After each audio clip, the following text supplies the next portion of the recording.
What's up, you lovely human beings out there? Frank Valkyria, welcome to the channel. We gotta talk about this. Yes, we gotta talk about this. This is absolutely mind-blowing.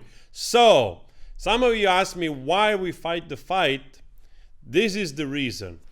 This is an article that came on NBC News, written by Kat Amberge and Callan Rosenblatt. I don't know the second. I know the first is a supporter of AH.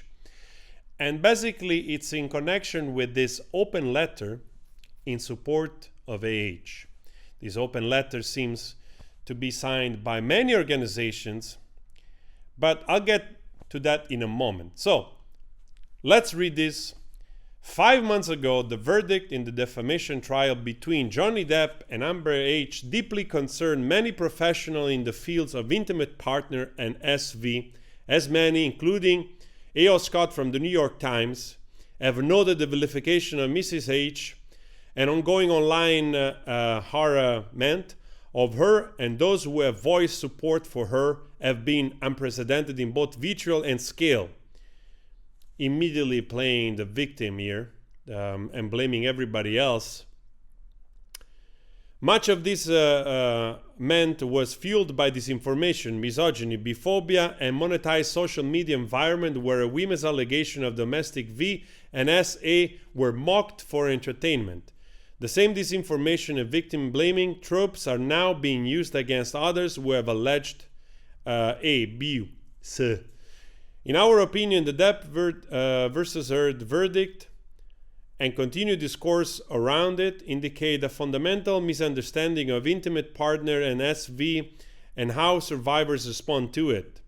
The damaging consequences of the spread of this misinformation are incalculable. We have a grave concern about the rising misuse of disinformation, defamation suit to threaten and silence survivor. We condemn the public shaming of AH and join in support of her. We support the ability of all the report intimate partner and SV free of her and whatever. I don't want to finish to read this. You know what? You're choosing the wrong horse to bet on, honestly. That's a metaphor, by the way. Because, of course, we support the ability of all the report of intimate partner and SV and DV to come forward. I agree with you. Absolutely. And you know what? Many people, probably 99.9% of the people on this channel that watch those videos, agree with you as well. You know where we don't agree with this? Supporting AH. I have no idea why those organizations are using AH as a mouthpiece, or not a mouthpiece, but as a sort of image, icon for the movement. I really don't know. I don't know what to tell you.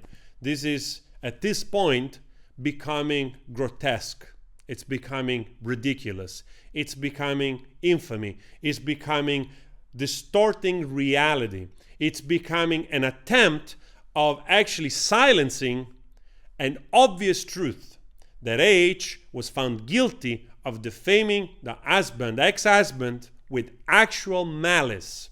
That's what we can go by, written in basically in documents by the law.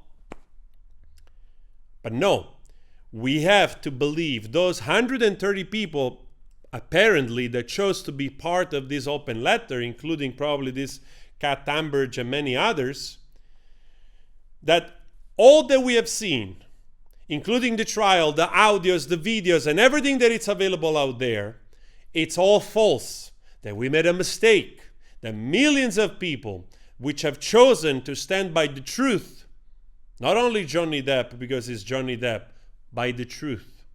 Because we had the rare opportunity for once probably, which is probably once in a lifetime, the ability of actually looking at the trial for hours a day, every single day, deposition, testimony, everything, and then having the documents available and all that comes with it of the mountain of evidence that actually was in favor of JD. It turns out, but no, we have to believe this open letter that it's telling we are wrong and it's the fault of the YouTubers, when in fact I recall, and which is still happening to this day, many of the stands supporting Amber H, they blatantly wish for life-ending thing upon Johnny Depp and even the surrounding people. It's almost on a weekly basis, this type of stuff, if you just scroll through Twitter. And honestly, this is outrageous, because this is politicizing those movements. For whatever reason, it seems that some of those movements, they have an invested interest in not showing support for actual victim of DV, regardless of the gender, but they're forced to stick by the gender and believe women at all cost, most likely because they're afraid that they're losing part of the audience that probably also supports them with donations. That's the only thing I can think of, because for me, somebody with common sense, I hope, I try to use common sense and learn and grow humanly and spiritually, that when I'm in front of evidence that suggests one truth, I go with that. Instead of just believing whatever it's the narrative for the fear of looking bad, because perhaps if you believe a man, actual survivor this time, you're going to enrage part of your maybe hardcore feminist supporters, which they're going to be displeased. In other words, the misandrists. And I'm pretty sure that they exist among those social groups. It's quite tragic. And if you scroll here, you will find the infamous professor of Stanford here penning, this letter, like in support of this letter right here. And actually there is this Proudman woman, Dr. Proudman woman somewhere as well, including probably other names which, there are others that have an invested interest in supporting AH. I really don't know why. So again, we have to believe that those 130 people are more important than everything that we have seen. And look at this. This is just mind-blowing. This is what this person is saying right here. We cannot silence victims by using courts and lawsuits as a way to traumatize them, because this is what it's happening. This is shared by Christian F. Nunes, National President of the National Organization for Women. This person is saying that we should not bring people in front of the law to try to find out what's the truth, because we traumatize the people coming forward. How we are supposed to find the truth when people lie? People lie when they have an interest in lie, when it saves their asses in lie. How do we find the truth? So, again, in a rare occasion, we have the possibility of seeing a trial and people made up their mind, but here we go. A letter of support for AH. I don't know what to tell you, man. I don't know what to tell you. This is, to me, it's becoming a surreal. It's really becoming surreal, because it seems that there is two realities. The realities of people with common sense and the reality of people which they prefer to abide to whatever it's their delusion, but the truth. And this is the proof. I leave the comment section to you, or who you are in support of.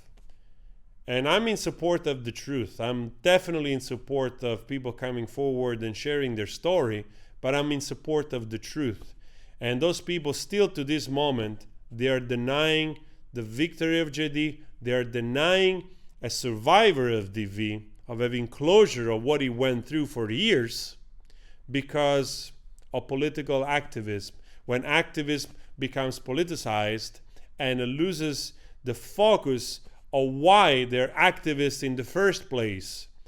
DV has no gender. I don't know how many times we have to say this, and this time seems like an inconvenient truth. It's inconvenient for them to acknowledge that JD is actually a survivor. So, there you have it.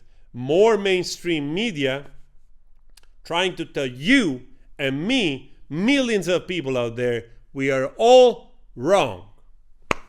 Let me know what you think. Always spread love. Subscribe.